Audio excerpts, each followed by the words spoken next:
Some historical events have cemented themselves into popular culture and are often the topic of YouTube videos or podcasts. But sometimes there are historical events that fly under the radar.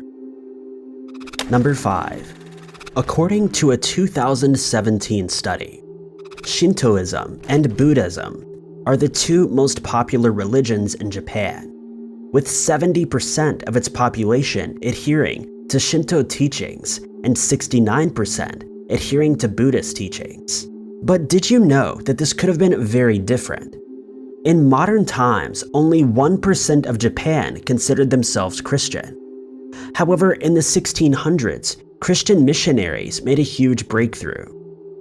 The missionaries arrived on Portuguese boats, with most of them being Portuguese, but there were some Spaniards and Italians on board too. According to historical texts, their sole mission was to show people the Word of God and convert them to Christianity, and save souls for God. These missionaries also had an ulterior motive. Once they had successfully converted the Japanese people to Christianity, they would be able to gain power and expand their territories. The missionaries were very successful in their work. They set up printing presses and had the Bible along with other Christian texts translated into Japanese. They didn't just hand these books out on the street either. Because they had such a stronghold on Japan, they were able to distribute the books via mail, furthering their reach. The Christianity movement spread like wildfire, and prominent figures, such as feudal lords, had been converted, which in turn brought along more followers. At the height of its popularity, there are said to have been at least 500,000 Christian converts in Japan. Over time, the movement began experiencing problems, and as more members joined, uprisings and rebellions began happening. Tokugawa Ieyasu, the founder of the Tokugawa shogunate, was becoming increasingly concerned at the power the new Christian converts held. He believed that they posed a threat to the government, and in 1614, Christianity was officially banned in Japan. The missionaries that had first arrived in Japan in the early 1600s were deported and told to never return or they would suffer the consequences. Following the ban, the government began forcing Japanese citizens to denounce their faith, and if they refused, they would be arrested and imprisoned. The Tokugawa shogunate went one step further and forced all citizens in Nagasaki to trample and stomp on images of Christ and Mary. Martin Ramos, a professor of Japanese studies, told the BBC, quote, "It was quite well thought out because at the time, Christians relied a lot on images. People prayed in front of an image, Mary or Jesus, so many thought that part of God was inside the image. It was a link to the divine. For them to tread upon this was something very fearful." During this time, Tokugawa shogunate shut Japan off from the world, isolating them completely and preventing them from forming alliances and friendships with prominent powers. Not only could it have shaped world history, but it may have shaped Japanese culture too. Number 4. For many, the Great Molasses Flood of 1919 has become a blip on the radar of world history. However, for the residents of Boston, Massachusetts, it's an eventful day that they will never forget. On the surface, the Great Molasses Flood seemed like a harmless event. Images of waves of molasses running down hills and flooding into residential areas sounds like something from a children's film. But for the residents of Boston, it was anything but. Molasses wasn't just used to make sweet treats in the 1910s.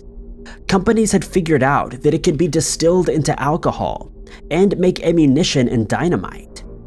With the onset of World War I, the USA was importing molasses by the ton and trying to process it as fast as possible to help the war effort. Once the molasses had been imported, it was sent to Boston's North End, where it would be distilled and distributed. Since they were trying to expedite the end product, several corners were cut, which would lead to one of the worst industrial accidents in Boston's history. The tank was designed to hold 9.5 million liters of molasses, but the tank's design and safety aspects had been largely overlooked.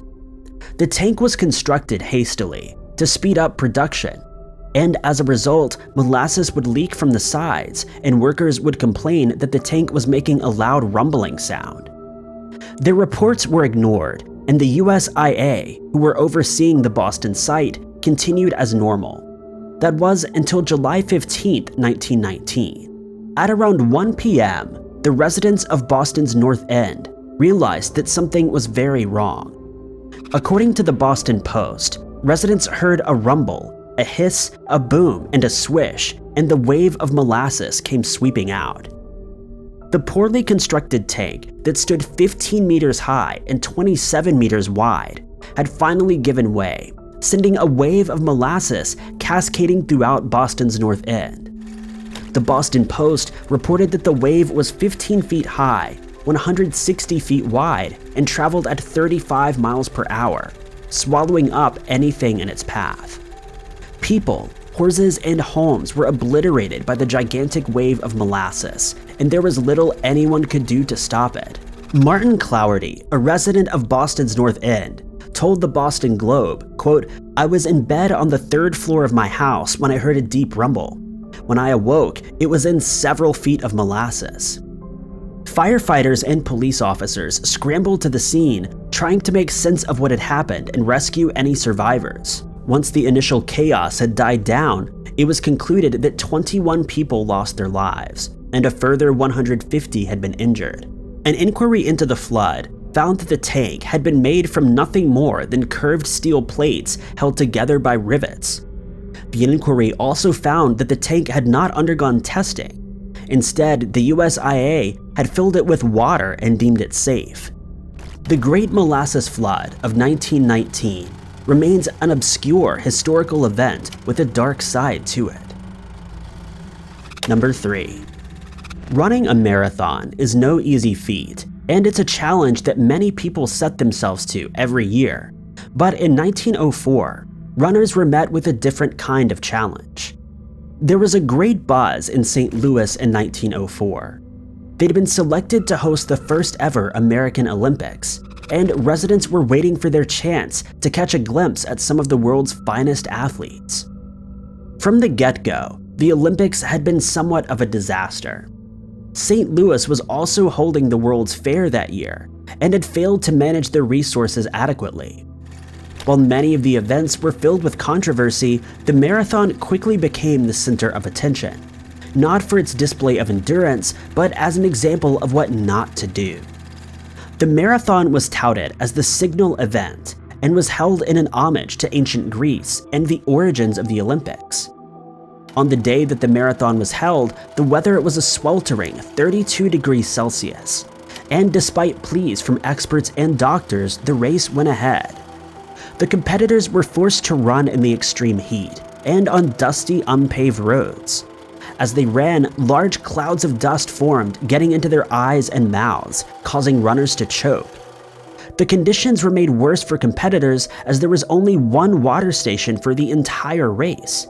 The organizer, James Sullivan, wanted to explore purposeful dehydration, as he believed it would help the runners and give them an edge. As a result, only 14 of the 32 athletes finished the race. One of the athletes had collapsed after inhaling too much dust, with one expert commenting, quote, "He'd ingested so much dust that it ripped his stomach lining." Those who finished suffered both long and short-term effects as a result of being purposefully dehydrated, and many of them were angry, feeling as though they'd been unwilling participants in a study. That wasn't the only controversy to befall the 1904 Olympic Marathon.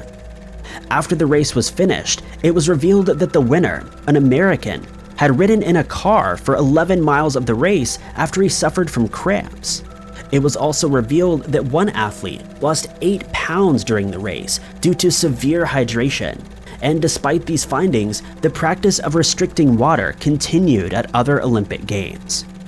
Thankfully, this practice has long since been banned, and athletes are provided with adequate food and water to compete in the race. Number 2. It's still up for debate which has been the worst period in human existence: For many, 2020 and 2021 has been a period filled with fear and dread, but according to experts, there's a period that was much worse. Experts have listed 536 AD as the worst time in human history, and here's why. For 18 months between 536 and 537, the skies of Europe and Asia and Africa and much of the world were filled with a thick fog that blocked out the sunlight, plunging countries into a period of darkness.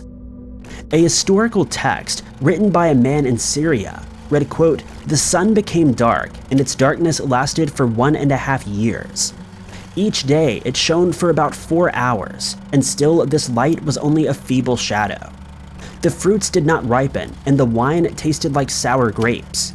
Another account, by a man who lived in Africa and Italy, said, quote, "For the sun gave its light without brightness, like the moon, during this whole year, and it seemed exceedingly like the sun in eclipse, for the beams it shed were not clear, nor such as it accustomed to shed." As a result of the great fog and darkness, crops failed, temperatures plummeted, and people that lived in the affected areas suffered greatly. The fog appeared almost overnight, leaving thousands of people unprepared for the harsh conditions that lay ahead. Overnight, temperatures plummeted and crops began to quickly die off. Centuries later, scientists found that the event had been triggered by a volcanic eruption in Iceland. Since the Great Fog of 536, there have been many volcanic eruptions that have left behind the same conditions. When the volcano erupted in Iceland, the winds had been blowing southeastward, taking a thick fog with it. Scientists have speculated that all it takes is another case of volcanic activity and the right wind patterns for an event like this to happen again. Number 1. On June 3rd, 1980, the world came alarmingly close to Armageddon, yet very few people know about it, and even fewer know the full story behind it. At around 3 a.m. on June the 3rd, the North American Air Defense Command detected an imminent threat. The technicians saw on the radar that the Soviet Union had launched several hundred nukes and that they were headed straight for the USA. As an emergency alert system blared out, pilots rushed to the planes with their crew in tow, looking for any Soviet aircraft or activity in the area. As they scanned the skies, the then president, Jimmy Carter, was awoken to the horrifying news that 220 missiles were headed straight for the USA, and that he had just minutes to decide what to do. Carter's military advisor told him to send a retaliatory strike ASAP, and to prepare a speech to address the American people, should anyone survive. Carter sat in his bed in Washington, D.C. As the seconds ticked, he realized that a decision would impact the world forever. As he was deep in thought, he received another call from a very sheepish advisor, telling him that the whole event had been a false alarm. Carter was both relieved and angry and ordered an inquiry into the matter. It turns out that a computer chip had malfunctioned and shown that 220 missiles were headed straight for the USA. More alarmingly, the chip that had caused the malfunction had cost just 46 cents. Following this false alarm, the chip was upgraded and replaced. This was one of history's closest calls, and had Carter ordered the retaliatory strike, who knows what the world may look like now. Thank you guys so much for watching. If you liked this video, be sure to click that like button. Also, don't forget to subscribe and click that notification bell to keep up to date with all of our future uploads. But I've been Ty Knotts, and I'll catch you guys in the next video.